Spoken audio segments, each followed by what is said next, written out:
it's changed my life. I know it's changed Susan's life, but it has changed my life because I can actually Thank say, you.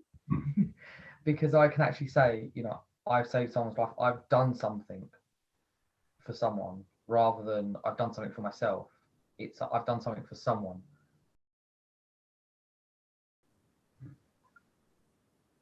Hi, Susan. Hi, William. Thank you so much for joining us on this live stream for World Marrow Donor Day. If we could just start by getting a little introduction about your journey and powerful connection over stem cell donation. So thanks for having us. My name is Susan Doherty. I live in Montreal, and I just celebrated my 5th anniversary of being a survivor of the stem cell transplant. And I'm alive because of the incredible stem cells from William Ashby Hall. We were a 12-on-12 isomer match, so that was really, really lucky. And I had a rare blood disorder called HLH, which is difficult to diagnose. So I feel doubly lucky to be alive. I got my diagnosis, and I also was a successful survivor from the stem cell transplant. William. I'm William Ashby Hall. I was Susan's donor.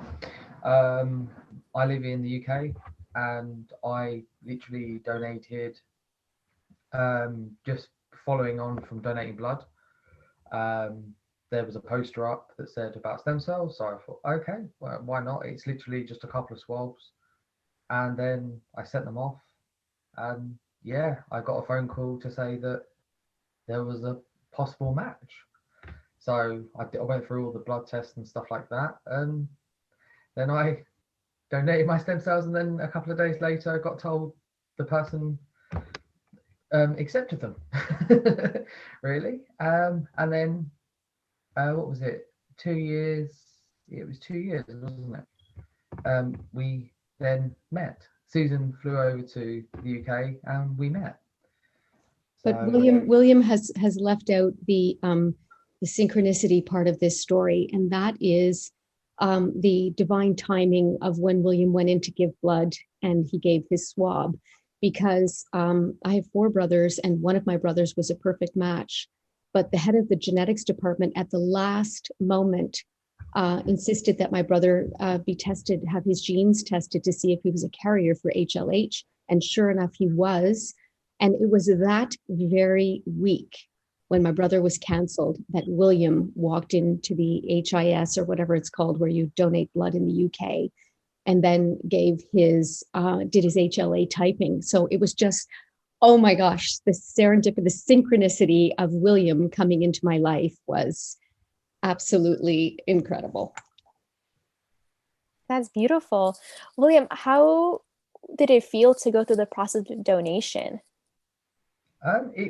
It was really easy, to be fair, because obviously I'd say from the beginning, so when you register, you get sent some swabs in the post, and then from there you do the swabs, which are nice and easy, just in the mouth and stuff like that. Pop them back in the envelope, send them back, and then you go onto the register.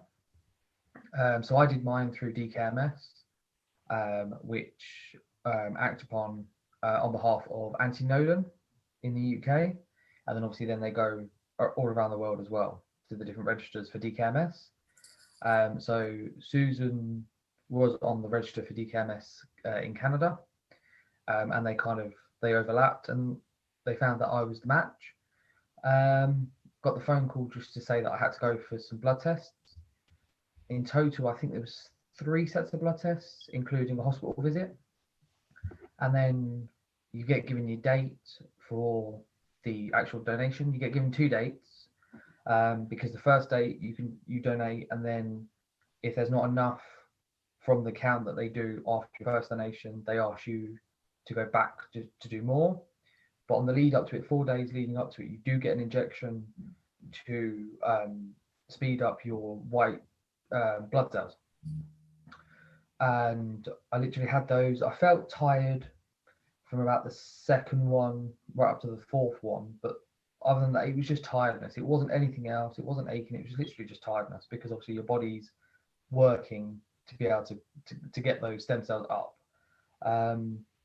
And then when I went into the hospital, it was a matter of they connected up to the machine. So you have needle in one arm, that takes your blood with all the stem cells and everything else, goes into the centrifuge within the machine, and then the blood comes back without without the stem cells, really. It just comes back into your body, so you don't lose anything, because you've got enough to be able to, to live.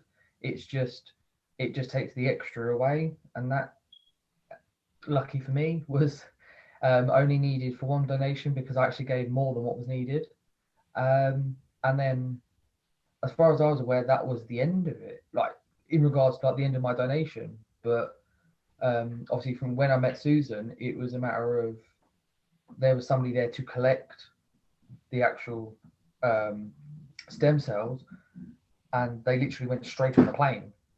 I mean, Susan, you were saying that the police were Yeah, there as well. we had a police officer, an escort flew from Montreal to London, UK, and waited in the hallway. And then when the apheresis was done, that's the collection of the stem cells, they literally loaded them onto a cooler and flew back to Montreal. And I had fresh stem cells. They didn't need to be frozen. And yeah, I had my stem cell transplant the next day at 11 o'clock in the morning.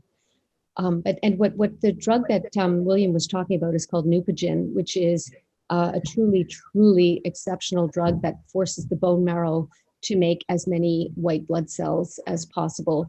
And it is very painful. And William is being very brave and saying it was nothing. That's the only painful aspect, is the Neupogen. And William took a long time to even tell me that the long bones in his legs had hurt, because he said to me, Susan, given what you've gone through, this is nothing. And William's response was just a further testament to the kind of man he is, who stepped up to join the registry, who agreed to do this. And, it's a little bit of pain for saving someone's life. But I did want to say that it hurts, and a little bit. And William's very brave. Just in terms of contacting each other, because the death rate is quite high, there's no contact between anybody for at least 2 years. But that didn't stop me from writing letters into the ether. And I wrote William my first letter at day 100, just to say, it's been 100 days, I'm still alive. And the second letter was at the 1 year mark, which was, it's been a year, thank you so much. Thank you. And then the third letter was at the 2 year mark. And I said, it would be my greatest wish to look you in the eye and thank you for saving my life. And 27 months after the stem cell transplant, William called. Oh my gosh, was that not an incredible night? Do you remember that, William? I do. I remember sitting on the sofa with my husband, and literally, I actually broke down. Me too. We were crying. Oh my gosh. I was shaking. I was literally shaking to talk to you on the phone. It was so powerful. Yeah, it was one of those things of, is this real? Because obviously, the last I heard, because for me, it was, I donated the stem cells, and then the lady walked away with the bag, and I didn't know about the police escort. I didn't know about certain other aspects of when they were going to be given to Susan, or in my case of when they told me the recipient, because I didn't know who Susan was or anything else beforehand. And then obviously when we spoke on the phone, it was just like, this can't be real. I felt that too. It's like, I kind of, you don't think about that's something I've done. I've saved someone's life. How is that even possible? It's like, it's not something that you think about, is it really? It's like, when William and I met in England, we were staying at the Grosvenor Hotel. And obviously my husband came with me, and William's husband Michael was there, And my children all flew over from New York and Boston. And my Elise and Reed, my son and my daughter, we spoke to the hostess in the where people have tea and champagne receptions in the afternoon. And I had gone to her and asked her if I could book a table for 5 o'clock for 8 people. And she asked me, is this a family reunion? And I said, it's unlike any family reunion you've ever heard of. I said, I am here to meet the man who saved my life, the British man who donated his stem cells.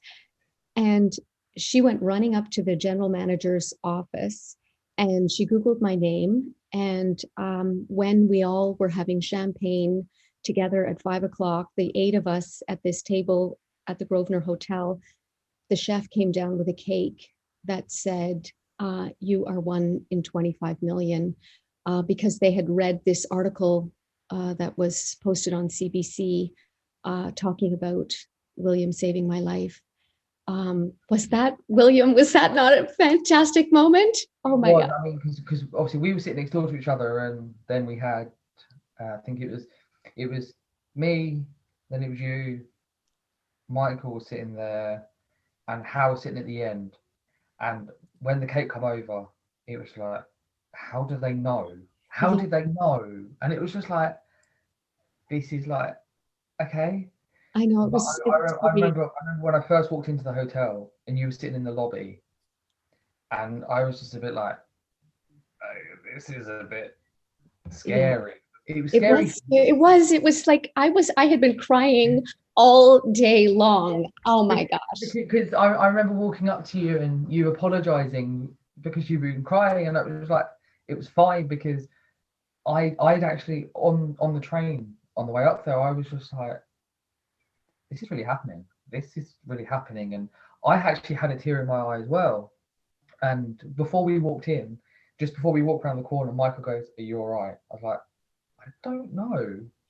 Yeah. I'm like, I don't actually know. I was like, what about if the person doesn't like me? You know, it was like, I felt like I was going on a first date or something. It was like, what about if the person doesn't like me? Yeah, it's such a surreal moment to meet someone who has done something so selfless, to have, there's no payment for this. It's such an act of altruism. And obviously for me, right after I'd had the stem cell transplant, and each day that I was a survivor, it was so front and center on my mind, William, to meet you. I craved to be able to say, thank you, I'm alive because of what you've done for me and given me this second chance at living my life. And so, there was this little blip. They had given William an incorrect email address for me. Do you remember that, William? And so the 2-year mark came and went, and I didn't hear anything from William. And my whole family were saying, Mom, you've just got to, maybe he doesn't want to meet you, and don't worry about it. And, you're alive and you're as healthy as you've ever been. And so when William finally did, when I got the email that William Ashby Hall wanted to speak to me, I literally started to shake. I started to shake. And then immediately we made a plan to speak on the phone. We were crying. It was, wow. Yeah, that was an amazing night. Because I remember it, because obviously because of the time difference, I think, I got home from work, and it was like, no, I'm not going to bed. I'm going to be speaking to Susan. And it was like, my husband was just like, are you sure? But the other incredible thing about William is when he told me that he's married to Michael Ashby Hall, I went back to the Royal Victoria in Montreal because, I have 2 nephews who were not allowed to, be on the list and whatnot. And so I asked, the people who are responsible for putting the matches together, and Canada did have very strict rules about gay men being on the registry. They had, really ridiculous rules, which have since changed.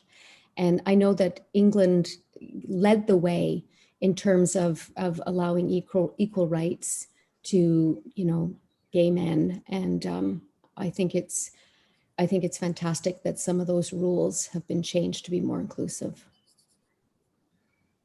That's such, sorry, William, go ahead.